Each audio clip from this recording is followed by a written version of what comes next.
রমজান এলেই বাড়ে ভোগ্যপণ্যের দাম, বাজার হয় অস্থিতিশীল, নানা কারসাজির অভিযোগ ওঠে, ভোক্তারা হয় নিঃস্ব। কেন এই অবস্থা? আজকের এর কারণ খুঁজবো আমাদের বীজ সংলাপে। আজকের বীজ সংলাপে আমাদের আলোচ্য বিষয় রমজান এবং ভোগ্যপণ্যের বাজার। দর্শক, আপনাদের আমন্ত্রণ জানাচ্ছি, আমি মিজানুর রহমান। আপনারা দেখছেন নিউজ 24। এই আয়োজনে আমরা ব্যবসা বাণিজ্যের নানা দিক নিয়ে কথা বলি। সে ধারাবাহিকতায় আজকের আমাদের আলোচ্য বিষয় রমজান এবং ভোগ্যপণ্যের বাজার। দর্শক, আপনারাও যদি আমাদের এই আয়োজনে যুক্ত হতে চান, আপনারা টেলিভিশন পর্দায় যে নম্বর রয়েছে সেই নম্বরে ফোন দিয়ে আপনাদের মতামত জানাতে পারেন, প্রশ্ন রাখতে পারেন। আমি আপনাদের সঙ্গে আজকের অতিথিদের সঙ্গে পরিচয় করিয়ে দিতে চাই। আমার ডান দিক থেকে রয়েছেন Dhaka chamber of commerce and ইন্ডাস্ট্রিজের সাবেক সিনিয়র সহ সভাপতি SM শাকিল চৌধুরী। এরপরেই রয়েছেন ঢাকার মৌলভীবাজার ব্যবসায়ী সমিতির সাধারণ সম্পাদক গোলাম মাওলা, এবং সবশেষে রয়েছেন দৈনিক প্রথম আলোর বিজনেস এডিটর শওকত হোসেন মাসুম। আপনাদের সবাইকে স্বাগত জানাচ্ছি আমাদের আজকের এই আয়োজনে। আমরা আলোচনায় যাব তার আগেই আমরা একটা আমাদের সহকর্মী মাফিয়া মুক্তা রমজানের দ্রব্যমূল্যের কী অবস্থা সে নিয়ে একটি প্যাকেজ তৈরি করেছেন, তা দেখে আসবে এক নজরে।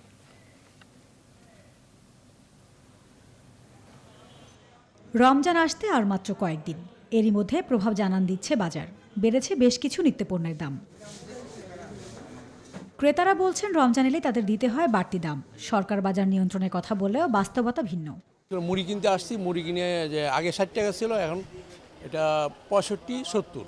আমাদের জাতিগত একটা দুর্ভাগ্য যে রমজান আসলে কমা উচিত, কিন্তু সব সময় দাম বাড়ায় দেয়। আসলে হয়েছে কি, উপরে সিন্ডিকেট, খুচরা বাজারে এরা যেভাবে কিনে আনে এভাবে বেচে। এরা তো আর স্টক রুম নাই যে সিন্ডিকেট করে বেচবো।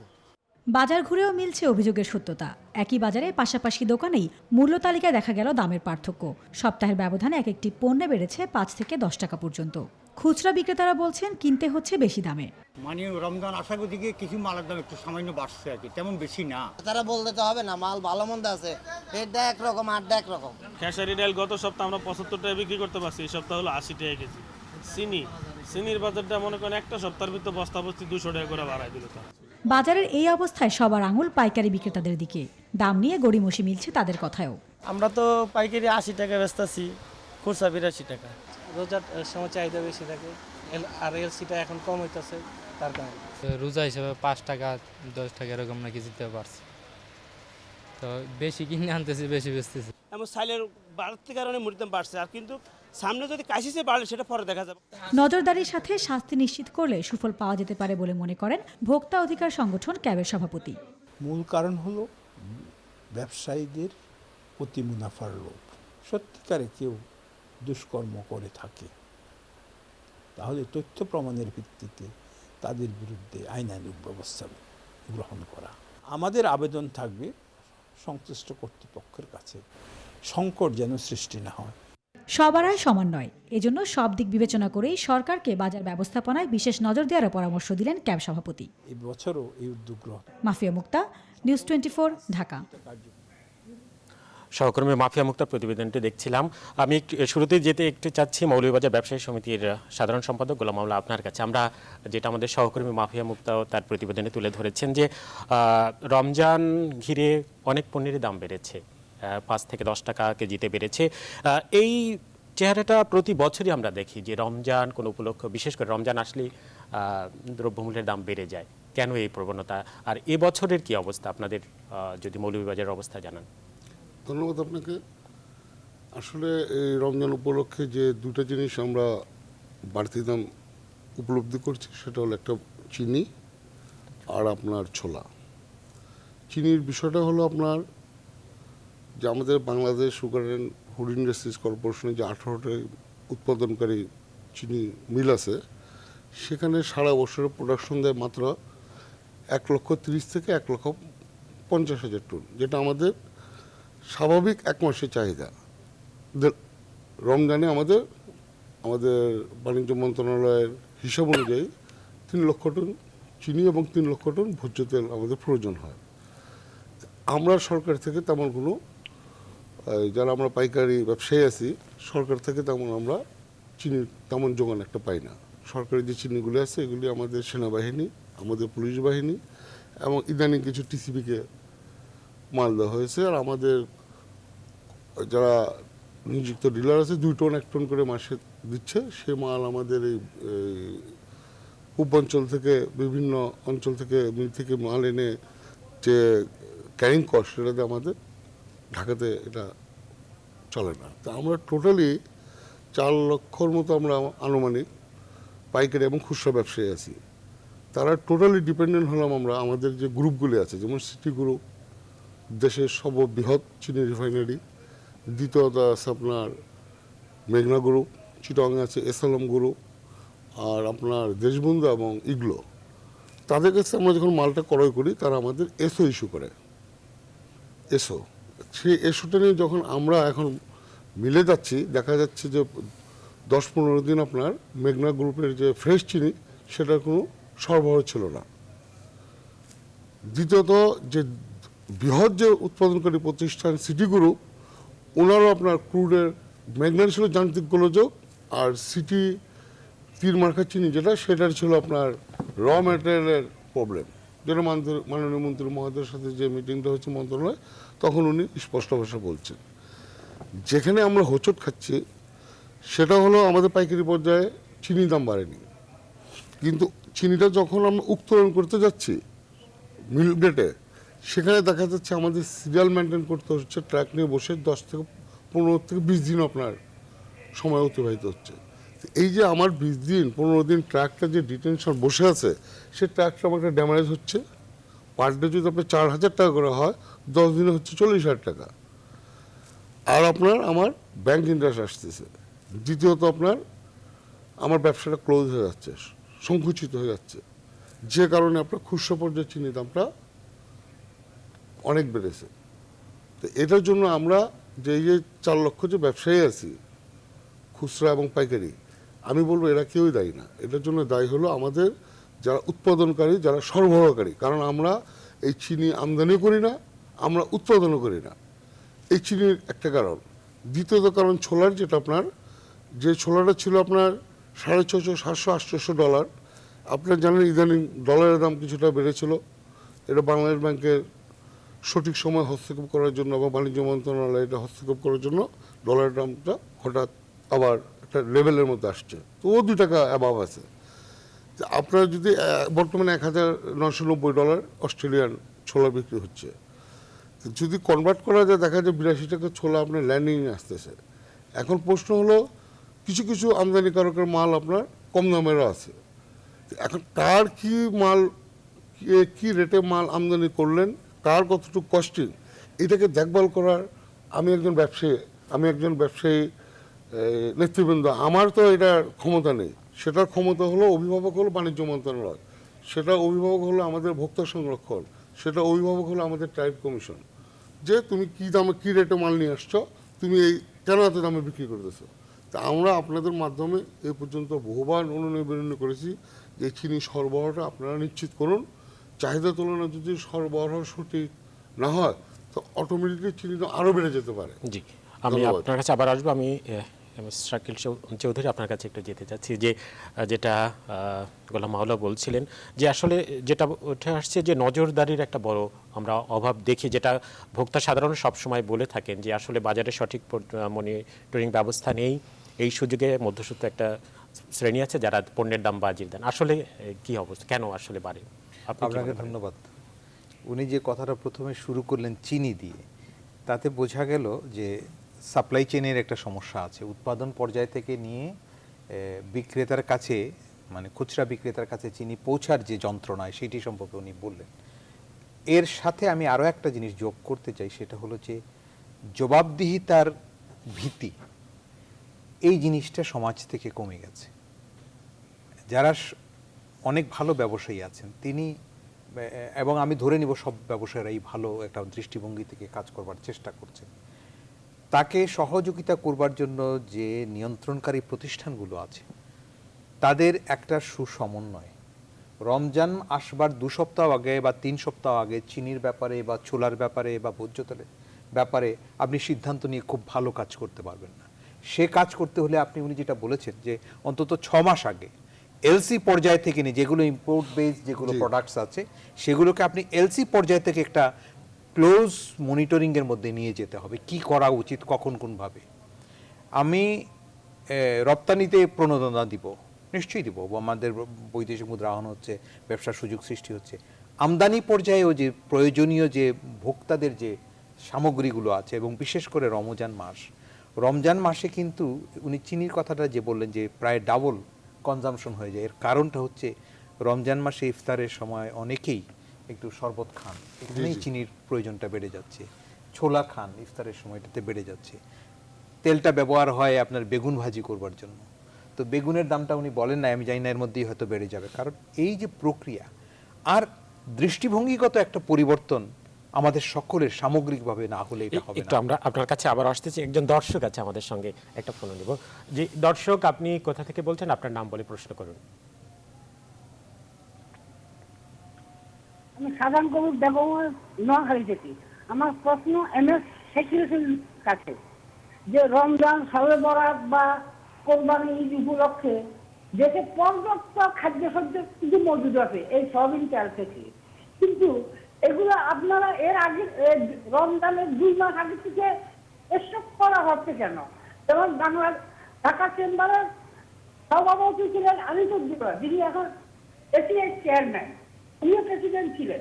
আর বাংলাদেশের প্রথম FBCC এর প্রেসিডেন্ট ছিলেন ML ওয়াব। তখন তো এগুলো ছিল না। আমরা যদি সাধারণ মানুষের দিকে একটু চিন্তা করেন, যে একটা ফিক্সড বেতন পায়, যেমন আমি 3000 টাকা বেতন পাই, এটার উপরে আমার সবকিছু, আমার ফ্যামিলিতে 2 জন মেম্বার, আমরা এগুলো কোথেকে পাবো? জি জি জি, আমরা বুঝতে পেরেছি আপনার প্রশ্নের, আপনার কষ্টের জায়গাটা। জি শাকিল চৌধুরী। আমি ওনার প্রতি সমবেদনা জানাচ্ছি। উনি বলছেন যে এক সময় এগুলো এত ছিল না, এখন হয়েছে কেন। আমি শুরুতে একটা কথা বলেছি যে জবাবদিহিতার ভীতি যদি কমে যায়, নিয়ন্ত্রণকারী যদি প্রপারলি নিয়ন্ত্রণ করতে সমর্থ না থাকেন বা সক্ষম না থাকেন, তাহলে এই রকমের অনাচারগুলো বেশি বেড়ে যায়। তাছাড়া আমি বলছি যে প্রাসঙ্গিক অনেক বিষয় আছে, যেটা উনি ডলারের দামটা বললেন, এবং আপনার ইম্পোর্ট, আমাদের এক্সপোর্টিং কান্ট্রিগুলো থেকে ইম্পোর্টের যে সময়টা আছে, তারপরে প্রোডাকশন সেক্টরের যে কথাগুলো বললেন যে তার মেশিনারিজের ব্রেকডাউন যদি হয়, এই বিষয়গুলো রমজানের আগে, ঠিক আগে নয়, এটার জন্যই একটা বড় দীর্ঘমেয়াদী পরিকল্পনা যদি না রাখা যায়, সাপ্লাই চেনটাকে যদি এনশিওর করা না যায়, এবং নিয়ন্ত্রণকারী যারা বাণিজ্য মন্ত্রণালয়ে আছেন বা যে শিল্প মন্ত্রণালয়ে আছেন বা ব্যবসায়ী প্রতিষ্ঠানগুলো আছেন, আমার মনে আছে আমি যখন ঢাকা চেম্বারে ছিলাম, তখন আমরা কিন্তু ওই যে বাজার নিয়ন্ত্রণ রাখবার জন্য সাধারণ মানুষকে এপিল করতাম, ব্যবসায়ীদেরকে এপিল করতাম। এই পুরনো ঢাকার ব্যবসায়ী যারা আছেন, আমার মনে মৌলাবাই 2-1 এসছেন এইসব মিটিংয়ে, এবং আসার পরে আমরা বলবার চেষ্টা করেছি, কিন্তু তাদের যে যুক্তিগুলো আসে না, তখন কিন্তু আর খুব যুক্তির পিছনে যুক্তি দেওয়াটা কঠিন হয়ে দাঁড়ায়। এই যে উনি সাপ্লাই লাইনের যে সমস্যাগুলো বললেন, এখানে দেখতে হবে যে এইখানেই তদারকিটা মূলত দরকার, যে সত্যিকার অর্থেই ঠিক ওই সময়টা তার ব্যাকগ্রাউন্ড ছিল কিনা, তার সাপ্লাইতে তিনি দেরি করছেন কিনা। উনি যেটা বললেন যে ট্রাকের ভাড়ার যে ড্যামারেজগুলো আসছে, এগুলো খুবই যুক্তির কথা। যদি আমাকে একদিনে ড্যামারেজ দিতে হয়, তাহলে আমার সমস্যাটা হবে। এই যে এসও পাওয়ার পরে উনি সাপ্লাইটা প্রপার টাইমে পাচ্ছেন কিনা, উনি দিতে পারছে কিনা, তার সেই ক্যাপাসিটিটা আছে কিনা, এগুলোর ব্যাপারেই কিন্তু আগে থেকে কিন্তু মার্কেট মনিটরিংটা আমি মনে করি প্রয়োজন। আর কিছু কিছু অসাধু প্রবণতা কিন্তু আমাদের আছে। আমি একটা অনুরোধ করব আমাদের, বিশেষ করে ব্যবসায়ী সম্প্রদায় যারা আছেন, আমি নিজেও একজন ব্যবসায়ী, উনিও ব্যবসায়ী, আমরা সবাই ব্যবসায়ী, একটা সোশ্যাল কমিটমেন্ট এবং আমাদের এটা নীতিবোধ থাকা উচিত। বিশেষ বিশেষ দিন, বিশেষ বিশেষ সময় কেন্দ্র করে বিশ্বের তাবৎ ব্যবসায়ীরা বিশেষ রেয়াত দিয়ে থাকেন। আপনি দেখেন merry Christmas, happy Holi, Easter Sunday, এই জাতীয় জিনিসগুলো যারা আমাদের মতো যারা ধার্মিক নয়, সেই সব লোকগুলোও কিন্তু সেই সময়গুলোতে করে। আর আমাদের মুসলমানদের বেশিরভাগ ব্যবসায়ী কিন্তু আমাদের এই দেশে 88% মানুষ মুসলমান হলে ব্যবসায়ীদের পরিমাণটাও বেশি সেখানে। আমরা কেন এটা পারছি না আমাদের ধর্মীয় অনুষ্ঠানগুলোকে? জি, আপনার কাছে আবার আমি স্বাগত জানাচ্ছি। আপনার কাছে যেতে চাচ্ছি, 2জন ব্যবসায়ীর আলোচনা আপনি শুনছিলেন, আপনি গণমাধ্যমের সঙ্গে যুক্ত, যে আসলে এটা কি আসলে রমজান এলেই কি বাড়ে, না আসলে বাড়ার প্রবণতাটা স্বাভাবিক? কি আপনার বিশ্লেষণ কি বলে? আমি তো মওলা ভাইয়ের কথা সূত্র ধরে আসি। মওলা ভাই ব্যবসায়ী মানুষ, তো উনি বেশ শালীনভাবে বা একটু রেখে ঢেকে বলেছেন বলে আমার মনে হয়েছে একটা। এই কারণে বলি এখন স্বাভাবিক এটা, এই কারণে বলি, যেমন ধরুন চিনির কথা, যার আপনি যদি গত বৎসরের রমজানের কথা মনে করেন, গতবারও কিন্তু একই সমস্যা হয়েছিল, একটা মিল বন্ধ ছিল চিনির। রমজানের সময় কেন চিনির মিল বন্ধ হয়? আমরা যদি একজন ব্যবসায়ী হিসাবে উনি যদি মনে করেন যে রমজানের সবচেয়ে চিনির চাহিদা বেশি থাকে, তাহলে তো রমজানের ওনার যে পরিকল্পনা, সেই পরিকল্পনা অনুযায়ী তো রমজানের আগে চিনি মিল নানান কারণে যান্ত্রিক গোলযোগ বা আমি নতুনভাবে এটাকে আরেকটু ভালোভাবে করতেছি, বা যেটাকে বেমারি বলি বা যাই বলি না কেন, বা ঠিকঠাক করতেছি, রমজানের আগে কেন করা হয়? গতবারও কিন্তু একই ঘটনা ঘটেছিল, এবং গতবারও চিনির দাম বাড়ানো হয়েছিল এই একটা মিল বন্ধ রেখে। এবারও একটা মিল বন্ধ রেখে চিনির দাম বাড়ানো হলো।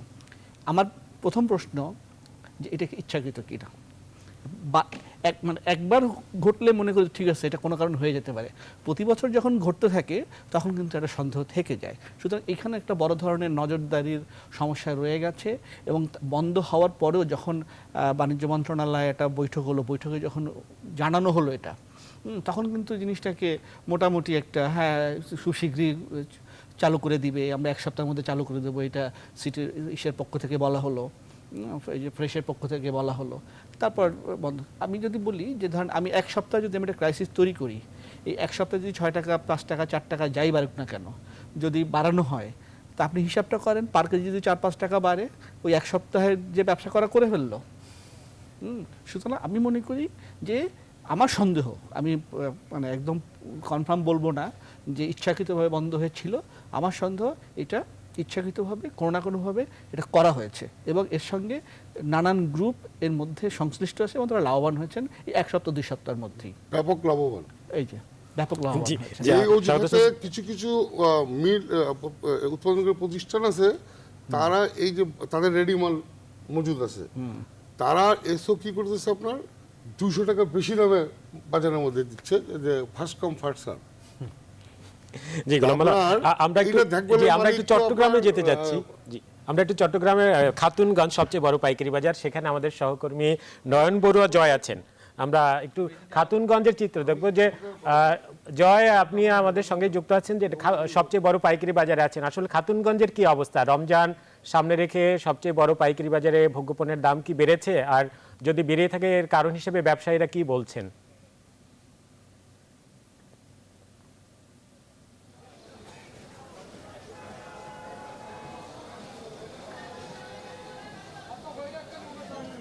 ধন্যবাদ আপনাকে। আপনি জানেন যে প্রতিবারই কিন্তু আমরা দেখতে পাই, আর রমজান আসার আগে থেকে কিন্তু সব পণ্যের কিন্তু দাম অনেকটা বেড়ে যায়, কিন্তু এবার দেশের সবচেয়ে বড় পাইকারি বাজার খাতুনগঞ্জে আমরা এসে এখন দেখতে পাচ্ছি, কিন্তু সব পণ্যেরই কিন্তু দাম বেড়েছে। বিশেষ ক্ষেত্রে রমজানে যা প্রয়োজনীয় যে পণ্যগুলো রয়েছে, সেই পণ্যগুলোর মধ্যে ছোলা থেকে নিয়ে ছোলা, চিনি এবং ভোজ্য তেল সহ অনেক পণ্যের কিন্তু আমরা দাম দেখতে পাচ্ছি। কিন্তু এখানে ব্যবসায়ীর সাথে আমরা কথা বলেছি, তারা বলছিলেন আসলে পর্যাপ্ত কিন্তু ছোলা সহ বিভিন্ন পণ্য কিন্তু বাজারে রয়েছে, থাকলেও কিন্তু তারা বলছিলেন আসলে আন্তর্জাতিক বাজারে কিন্তু পণ্যের দাম বেশি হওয়ার কারণে তারা সেই পণ্যগুলোর দামটা অনেকটা বেশি বলে মনে করছে। কিন্তু ক্রেতারা রয়েছেন, আপনি অবশ্য লক্ষ্য করছেন এখানে অনেক ক্রেতা রয়েছেন। আমরা একটু কথা বলতে চাই ক্রেতাদের সাথে, তারা এই যে বেশি দামে তারা পণ্যগুলি কিনছেন এবং কীরকম সমস্যার সম্মুখীন হচ্ছে তাদের।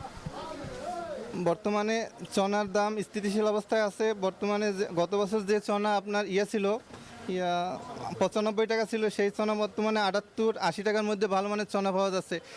এবং মটর ডাল গত বছর যেটা 42 টাকা ছিল, এটা 33 টাকা 32 টাকা আটানো এরকম পাইকারি বাজারে বিক্রি হচ্ছে।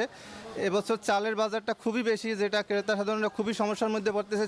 চালটার জন্য সরকার যদি চালের বাজারটা বিশেষভাবে মনিটরিং করে, তাহলে ক্রেতাদের খুবই ভালো হবে। এবং আমরাও চাই যে চালের বাজারটা কম, আমাদেরও বিক্রি করতে খুব সমস্যা হচ্ছে। দিন দিন চালের বাজারটা বাড়ছে। আমি গত এক সপ্তাহ আগে যে চাল 2200 টাকা কিনেছি, সেই চাউলের বাজার আজকে 2400 থেকে 2500 টাকা এরকম বাড়তেছে।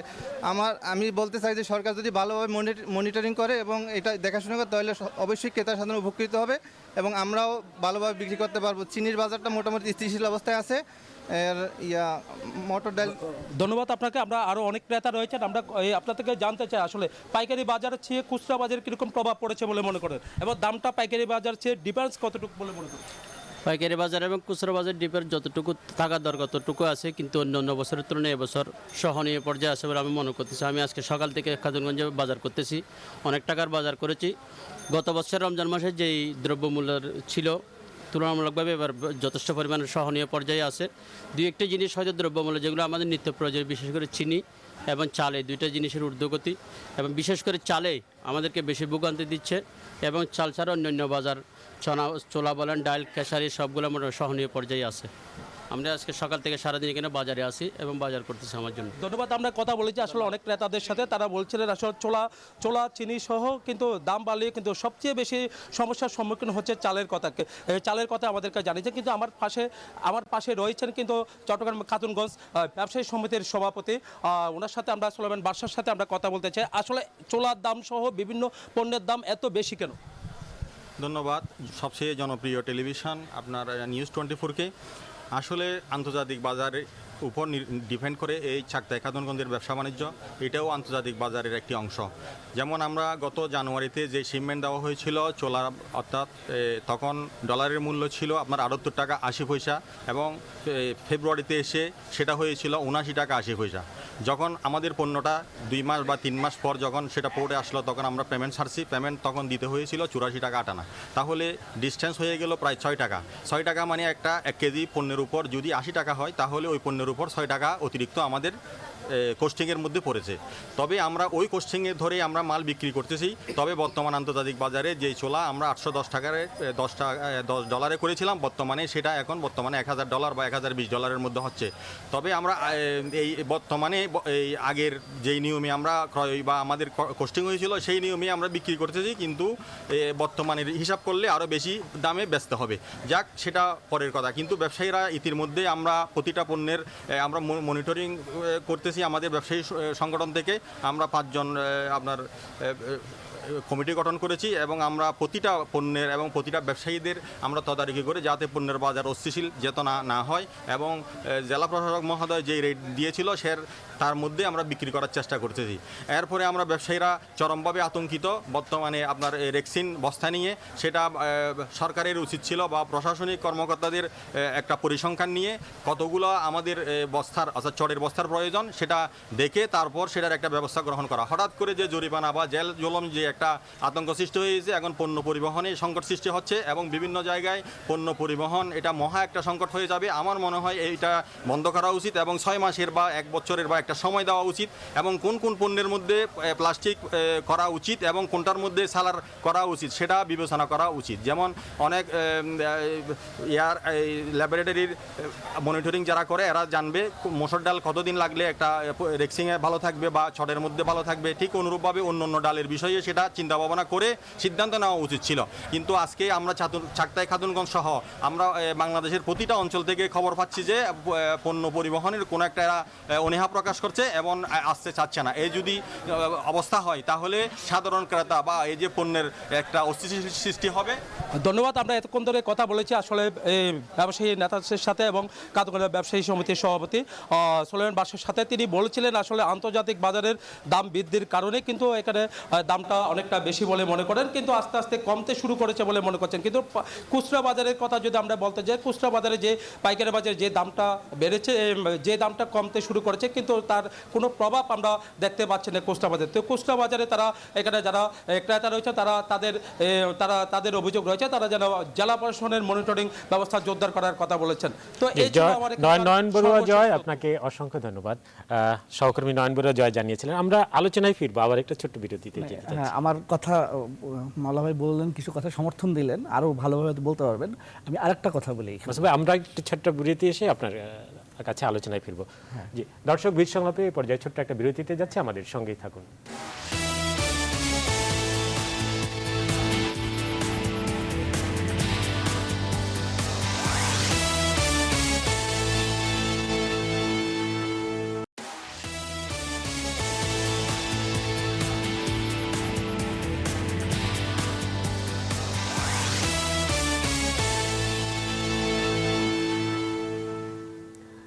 সংলাপে আবারও স্বাগত দর্শক, আপনারা দেখছেন নিউজ 24। আজ আমরা আলোচনা করছি রমজান সামনে রেখে ভোগ্যপণ্যের বাজারের কি অবস্থা। আমরা আলোচনায় যেতে চাচ্ছি। শওকত হোসেন মাসুম, আপনি ভোগ্যপণ্য যে বাজারে যে ভোগ্যপণ্যের ঊর্ধ্বগতির কারণ কিছু ব্যাখ্যা করছিলেন, আসলে আমি আরো তো কিছু একটা যদি চিনির বলতে কথা পারেন। বললাম, আমি জি। আরেকটা কথা বলি, যেটা যাকে একটু মানে সফট করে মাওলা ভাই বলেছেন যে সময় মতো পদক্ষেপের কারণে এই ডলারের যে হঠাৎ করে দাম বেড়ে গেছিল, এটা বাংলাদেশ ব্যাংক পদক্ষেপ নিয়েছে সময় মতো, ঠিক হয়ে গেছে।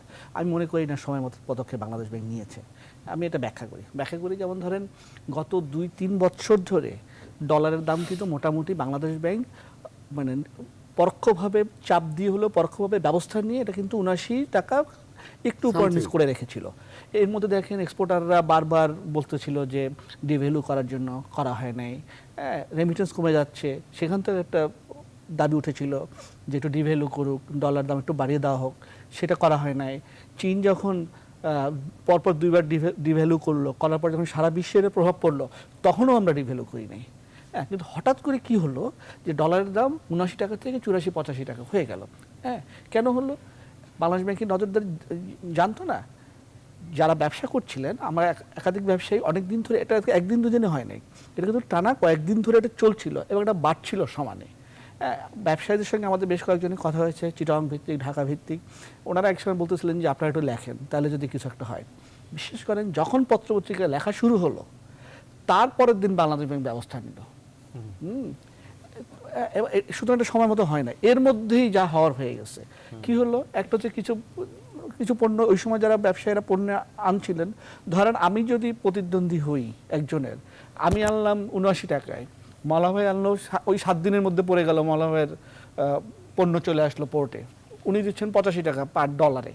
সুতরাং $1 কিন্তু 4-5 টাকা, এরকম উদাহরণ এক হয়। 2 হচ্ছে যে এই যে কয়েকটা ব্যাংক যে অভিযোগ আসলো, কয়েকটা ব্যাংক এই যে দেশের কথা না ভেবে বা কোনো কিছু কথা না ভেবে এই যে হঠাৎ করে নিজেরা প্রতিযোগিতা করে ডলার দাম বাড়িয়ে দিয়ে বাড়তি মুনাফা করলো, যারা ট্রেজারি ফাংশন করে বিশেষ করে ব্যাংকগুলো। বাংলাদেশ ব্যাংক কী করেছে তাহলে? হ্যাঁ, কিন্তু এর মধ্যে যাওয়ার হয়ে গেছে। সুতরাং ওই যে বারবার যে কথাটা বলা হচ্ছে, এটা নজরদারি, সেটা যতক্ষণ পর্যন্ত আমরা নিশ্চিত করতে না পারবো, ততক্ষণ শুধু আমরা একে দোষ দেবো, ওকে দোষ দেবো, আমরা আলোচনা করব।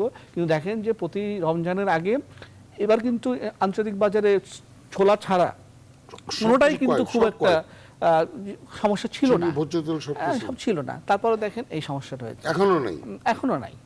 কিন্তু দেখেন তারপরে কিন্তু আমরা দেখছি যে কিছু সমস্যা আছে। এগুলো একটা দিক। আরেকটা বিষয়, যেমন ধরেন আমরা তত্ত্বাবধায়ক সরকারের সময় তো আমরা অনেক নিয়ে আলোচনা করি, তারা একটা উদ্যোগ নিয়েছিল যেটা করতে পারে নাই, সেটা হচ্ছে যে এই যে ভোগ্যপণ্য আসলে বাজারটা, এটা কি কয়েকজনের হাতে মানে জিম্মি বলবো না কথাটা, মানে কেন্দ্রীভূত হয়ে থাকবে, নাকি আমরা একটু বাড়াবার চেষ্টা করব? যতদিন পর্যন্ত 3-4টা গ্রুপের হাতে বেশিরভাগ ভোগ্যপণ্য আমদানি কেন্দ্রীভূত হয়ে থাকবে, ততদিন পর্যন্ত আসলে আমরা তেমন কিছু করতে পারবো না। এটা সরকার করবে, এটা বেসরকারি খাত আগে আসবে, নাকি ব্যাংক আরও অনেক বেশি, সেটা একটা আলোচনার বিষয়, সেটা হতে পারে। কিন্তু একটা হচ্ছে যে সাপ্লাই চেনের যে সমস্যাগুলো, হাত বদলের যে সমস্যাগুলো, সেই হাত বদলের পরিমাণ কমায় আনতে হবে। সেটা আমরা বহুদিন ধরে বলে আসছি, সেটা করা হয় নাই। এবং কিছু মানুষের হাতে এটা বেশিরভাগ পণ্য আমদানি হয়ে আছে, সেটাই করতে হবে। এই দুটো না হলে কিন্তু গোলাম মাওলা, আপনার কাছে আসতে যাচ্ছি। শওকত হোসেন মাসুমের কথার হাত ধরে যে সাপ্লাই চেনটার মধ্যে যে গলদ, এটা কিভাবে আসলে সমাধান করার? দেখেন, এক কথা বলতে গেলে আমরা আমাদের মহাজন হলো এই গ্রুপগুলি, যেহেতু তারা উৎপাদন করে, তাদের কাছ থেকে নিয়ে আমরা পারচেজ করি, আমরা সেল করতেছি দেশের প্রত্যন্ত মফস্বল অঞ্চলের বিভিন্ন ব্যবসায়ীর কাছে, তাদের কাছে নিয়ে যাচ্ছে রিটেলাররা। তো মূলত আমাদের মহাজন তারা, আমাদের মহাজনের কাছে তো দেখভাল আমাদের করার ক্ষমতা নেই, সেটার জন্য আছে আমাদের অভিভাবক বাণিজ্য মন্ত্রণালয়। ওনারা ওনাদের প্রেশার দিতে পারেন, ওনাদের ইম্পোর্ট থেকে নিয়ে আপনার সাপ্লাই চেন থেকে নিয়ে প্রোডাকশন থেকে নিয়ে সব কিছু দেখভাল মনিটরিং করার ক্ষমতা হলো বাণিজ্য মন্ত্রণালয়। কারণ ওরা আমাদের মহাজন। এই যে এস আলম গ্রুপ বলেন, চিটাগাংয়ে যত ব্যবসায়ী আছে, টোটালি তাদের এস আলমের উপর ডিপেন্ডেন্ট। ঢাকা বেল্টের আপনার এই অঞ্চলটা, আপনার মেঘনা পাড় থেকে পুরো অঞ্চলটা আমরা ডিপেন্ডেন্ট হলো সিটি, মেঘনা, দেশবন্ধু, ইগলো, চিনির মধ্যে, এবং ভোজ্য তেলের মধ্যে আপনার টিকে গ্রুপ আছে এর সাথে। আমাদের তো এটা দেখভাল করা, তাদের শাসন, তাদের দোষকুটি ধরার সেই ক্ষমতা তো আমাদের নেই। সেই ক্ষমতা আছে আমাদের বাণিজ্য মন্ত্রণালয়, সেই ক্ষমতা আছে আমাদের ট্যারিফ কমিশনের। দুঃখজনক আরেকটা যেটা আমাদের কালচার হয়ে গেছে এখন, পাইকারির থেকে খুচরা মূল্য প্রত্যেকটা আইটেমের দেখবেন 20 থেকে 25 টাকা ডিফারেন্স, এমনকি 100 টাকাও আপনার ডিফারেন্স আছে 100%। যেমন আপনি আড়তে যান, চায়নাতে দেখবেন 45 টাকা পার কেজি, অথচ স্বপ্নতে যান আপনি 90 টাকা কেজি। তাহলে কত হলো আপনার? 100% ডিফারেন্স হলো। এদিকে কে ধরবে তাদের যে তুমি কেন 100% বিক্রি করতেছো? আমাদের কোনো নীতিমালা নেই।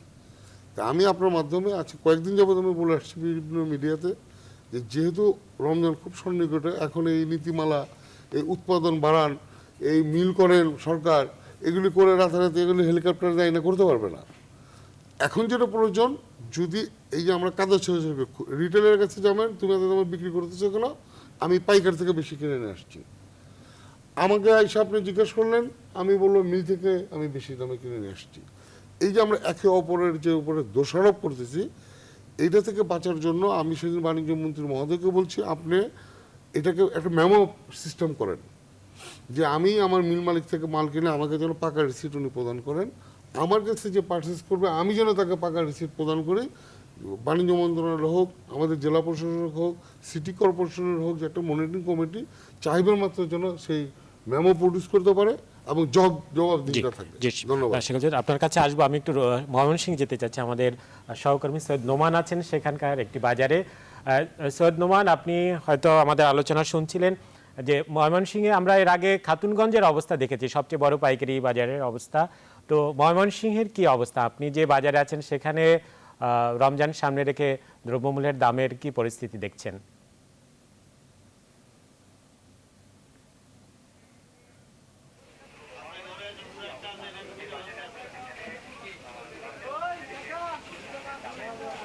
মিজান, আমি এখন দাঁড়িয়ে আছি ময়মনসিংহের সবচেয়ে বড় খুচরা বাজার স্বদেশী বাজারে, যে বাজারটি কিন্তু রমজানকে ঘিরে অথবা সারা বছরই কিন্তু যে বাজারটি সবসময় জমজমাট থাকে। তো আমি সকাল থেকে কিন্তু এখানে এসে যে জিনিসটি আমরা জানতে পেরেছি সেটি হচ্ছে যে রমজানকে ঘিরে কিন্তু এখনও ওইভাবে বাজারে প্রভাবটি পড়েনি।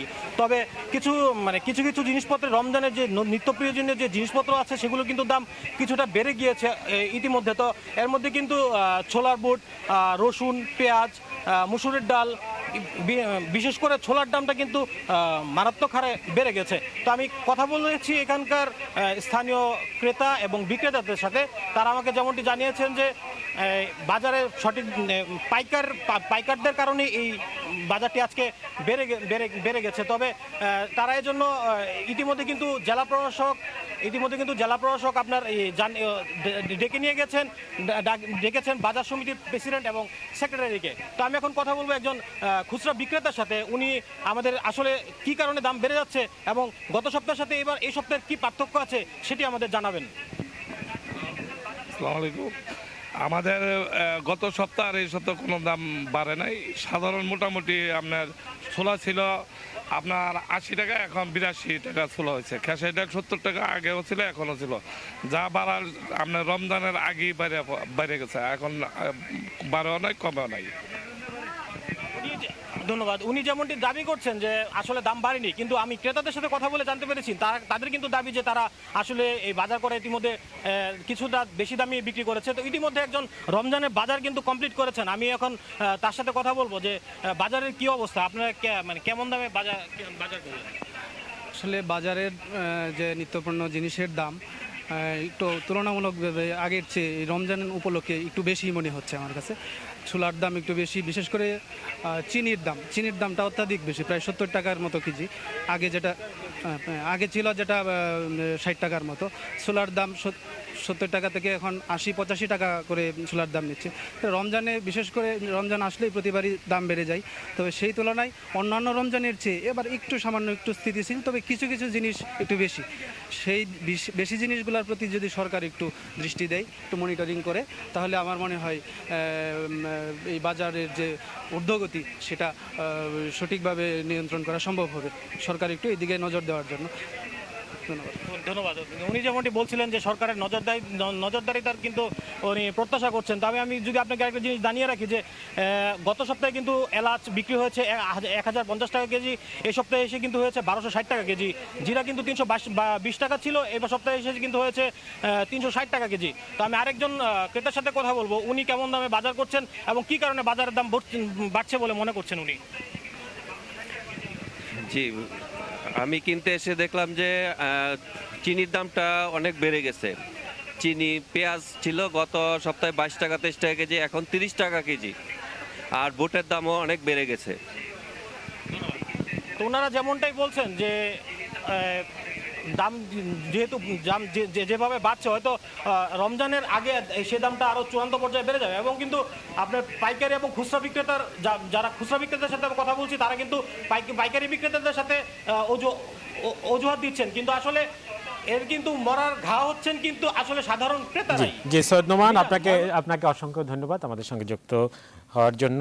আমি শেখেল চৌধুরী আপনার কাছে একটু জানতে চাবো যে কথাটা আসছে যে মনিটরিং ব্যবস্থার কথা, যে সেখানে বাণিজ্য মন্ত্রণালয়ের কথা বারবার আসছে, যে কেন আসলে মনিটরিং ব্যবস্থাটা কার্যকর হচ্ছে না? মনিটরিং ব্যবস্থার যে বিষয়টা আমি প্রথমে বলেছি, যে মনিটরিং ব্যবস্থায় ওই যে জ্বর সারাবিক কুনিয়ান সারাবিক, আমাদের কিন্তু সব জায়গাতেই মনিটরিং এবং এই বিষয়গুলোর সামনে আসা উচিত। আর আমি যেটা বলেছি শুরুতে, যেটা বলেছিলেন যে মনিটরিং বলেন আর তদারকি বলেন আর জবাবদিহিতার ভীতিটা যদি চলে যায়, তাহলে কিন্তু বিপদ সমাজের জন্য। এই সমাজে এই জিনিসটা হয়েছে। ব্যবসায়ীদের কাছে আপনি খুচরা থেকে পাইকারি পর্যন্ত আসেন, পাইকারি যখন বলবে যে আমি এখান থেকে কিনেছি, সে বলবে ইম্পোর্টার আমাকে দিয়েছে, না হয় প্রডিউসার আমাকে ঠিকমতো দেয় নাই। এই টোটাল জিনিস চুটার চেইনটাতে যে ব্যবস্থাপনাটা থাকা উচিত, এগুলো কিন্তু তদারকি প্রতিষ্ঠানগুলোর নজরে থাকবে আগে থেকে। এটা শুধু রমজান উপলক্ষে নয়। এই জায়গাটাতে একটা অসুবিধা কি জানেন, আমি খেয়াল করেছি অনেক সময় যে যাকে হয়তো বাজার মনিটরিংয়ের কিন্তু জেলা প্রশাসকের দেখবেন একটা কমিটি আছে, প্রতিটি জেলায় এই বাজার মনিটরিংয়ের একটা কমিটি আছে, চেম্বারের প্রেসিডেন্ট আছেন, ব্যবসায়ী সমিতির নেতা আছেন, সরকারের একজন প্রতিনিধি আছেন। সরকারের প্রতিনিধি যিনি আছেন মূলত উনি মানে হায়ার এন্ডেই থাকেন সবসময়, তিনি হয়তো একটু মানে মনোযোগটা বেশি দিতে হয় বা তাকে হয়তো মিটিংগুলো কনভে করতে হয়। দেখা যাবে উনি 33টা কমিটির দায়িত্বে আছেন, তো যে কারণে মনিটরিংয়ের যে কাজটা ওটা উনি করতে পারছেন না ঠিকঠাক মতো। আবার মনিটরিং করবেন যে ব্যবসায়ীদের মধ্যে থেকে যে সকল প্রতিনিধিরা থাকেন, তারা যে কনসার্নগুলো দেন, এটি আমাদের এখানে সব কিছু কিন্তু একবারে দরজার কাছে আসলেই প্রবণতাটা হয়। ইম্পোর্ট পর্যায় থেকে শুরু, ইম্পোর্টের লিড টাইমটা নিয়ে এক্সপোর্টিং কান্ট্রি যেগুলো আছে তাদের কাছ থেকে যদি আগে থেকে আমরা একটু ফিউচার মার্কেট থেকে ওয়ার্ল্ডে কিন্তু কেনা বেচা হয়, আমাদের ফিউচার মার্কেটের এক্সপিরিয়েন্স এখানে নাই।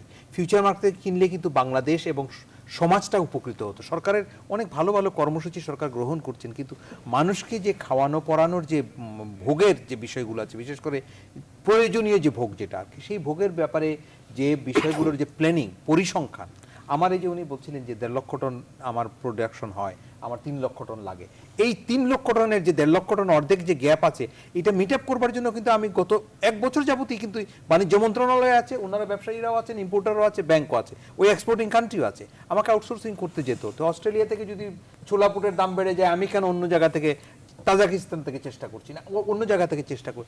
এগুলো কিন্তু ছোট ব্যবসায়ীদের পর্যায়ে বা একজন ইম্পোর্টারের পর্যায়ে থেকে এটা কিন্তু একটা রিসার্চ উইং থাকা উচিত মিনিস্ট্রিতে। এই মিনিস্ট্রি বা সরকারের পর্যায়ে যদি একটা উইং থাকে, এখানে ইন্টেলেকচুয়াল বহু লোকজন আছেন, বিভিন্নভাবে মানুষজন সহায়তা করতে চায়, তাদের সহায়তাগুলোকে নিয়ে যদি করা যায়, এগুলো যদি আমরা আগে থেকে করতে পারি 50% রিডিউস করতে পারবো। আর 50% যেটা আছে মানসিকতা, এই যে বললেন কম দামের জিনিসটাও কিন্তু ওই মিল বন্ধ হওয়ার সুবাদে যদি তিনি বেশি দামে বিক্রি করেন, তাহলে তো ইনসাফ হলো না। আমাকে তো একটা নৈতিক অবস্থানও আমার রাখা উচিত যে আমি সমাজে শুধু ব্যবসায়ী নয়, অনেক ব্যবসায়ী আছেন দৃষ্টিভঙ্গিগতভাবে তারা চেষ্টা করছেন, কিন্তু যারা করছেন না তাদের কাছে আমার এপিল থাকবে যে আপনারা নৈতিক অবস্থাটা একটু চিন্তা করবেন। কারণ আপনি যে জিনিসটি বিক্রি করছেন, আপনি আরও 90টি জিনিস কিনছেন, আপনি যখন বিক্রেতা, আপনি কিন্তু আরও 90টা জিনিসের ক্রেতা। সুতরাং আপনি যেটা সুবিধা নেবেন, আরেকজন বিক্রেতাও কিন্তু সেটা সুবিধা নেবে, তার ফল আপনিও কিন্তু এটা ভোগ করতে হবে। বিশেষ করে এই যে আপনার সীমিত আয়ের বা নির্ধারিত আয়ের মানুষ যারা চাকরিজীবী, পেশাজীবী, যারা সীমিত আয়ের মধ্যে থাকেন, এদের কিন্তু নাভিশ্বাস উঠে এই সময়গুলোতে, বিশেষ বিশেষ অকেশন। ওই সময় কিন্তু রোজার মাসে কিন্তু তার বেতন বাড়ে না, কিন্তু পূজার সময় তার বেতন বাড়ে না। একটা বোনাস হয়তো দেওয়া হয়, কিন্তু বাজারের বোনাস তো বেড়ে যায় 5 গুণ। এই সময়ে আমরা কিভাবে মানুষকে সহনীয় পর্যায়ে রাখতে পারি, আমাদেরও প্ল্যানিং থাকা উচিত। আমাদের ব্যবসায়িক প্রতিষ্ঠানগুলোরও একটা প্ল্যানিং থাকা উচিত সরকারের সহায়তা করবার জন্য, এবং সরকারও সেই প্ল্যানিং গ্রহণ করবার মতো মানসিকতাও থাকা উচিত। জি শেখেল চৌধুরী, আমরা আবার আলোচনায় ফিরবো, একটা ছোট্ট বিরতিতে যেতে যাচ্ছি। দর্শক, বীজ সংলাপ এই পর্যায়ে ছোট্ট একটা বিরতিতে যাচ্ছি, আবারও আমাদের সঙ্গী থাকুন।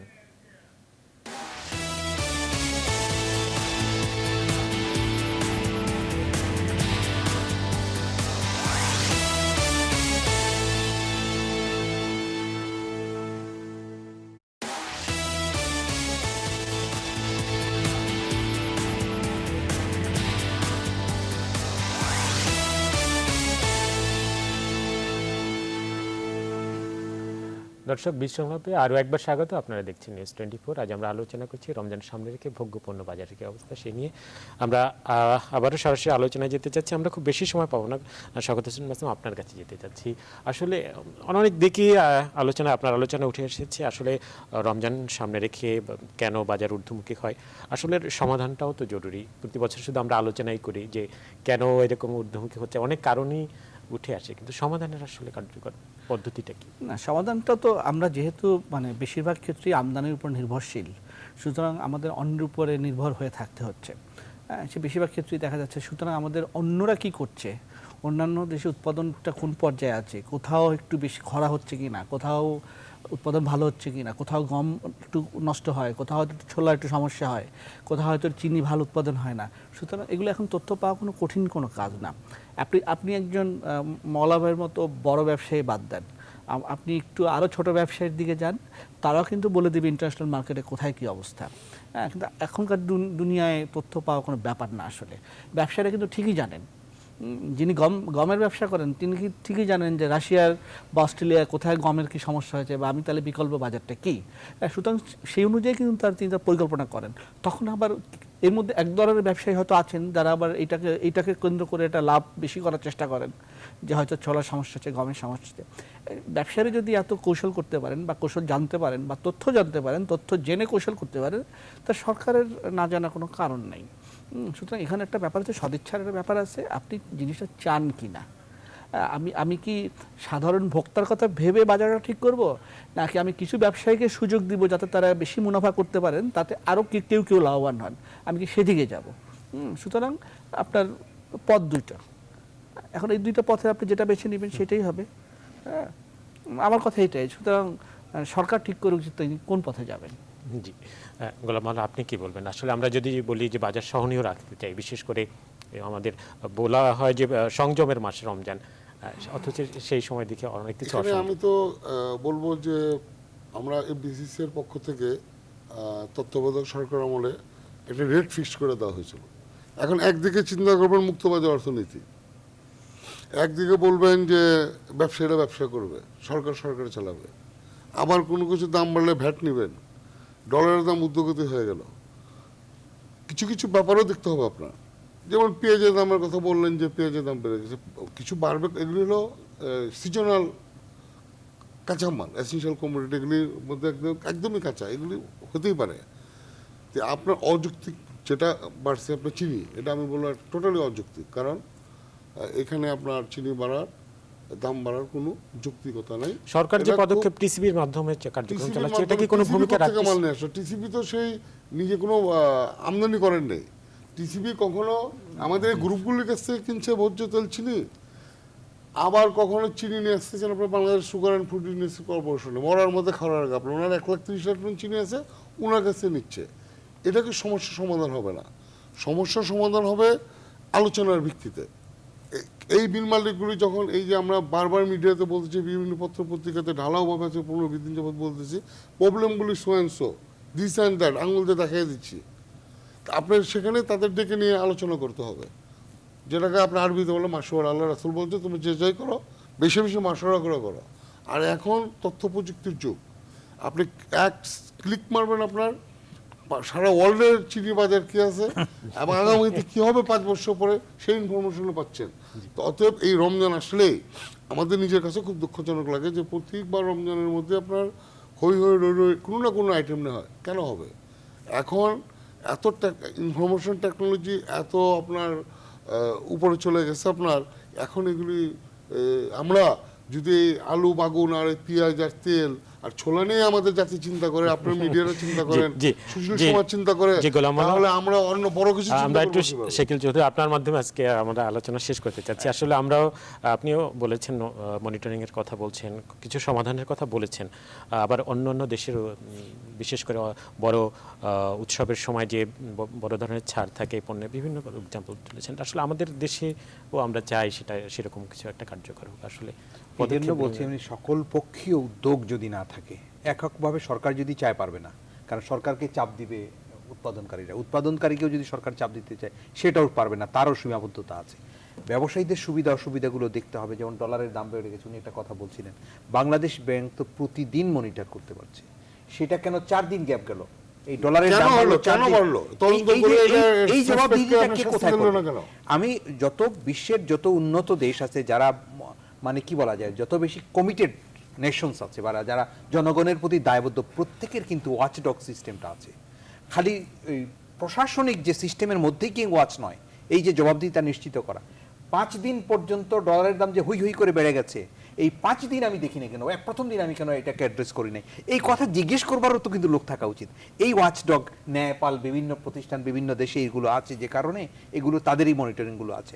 একটা কথা আমরা কিন্তু এখনো শুনি নাই, আমি এই যে ওনারা ঢাকা চিটংয়ের বাজারগুলোকে, বড় বাজারগুলোকে নিয়ে আমরা বাজারের পরিস্থিতিটা জানছি, কিছুদিন পরেই যখন রমজানের বাজারটা মফস্বল শহরগুলোতে যাওয়া শুরু হবে, তখন কিন্তু আরেক শুরু হবে পরিবহন ব্যবস্থায় অরাজকতা।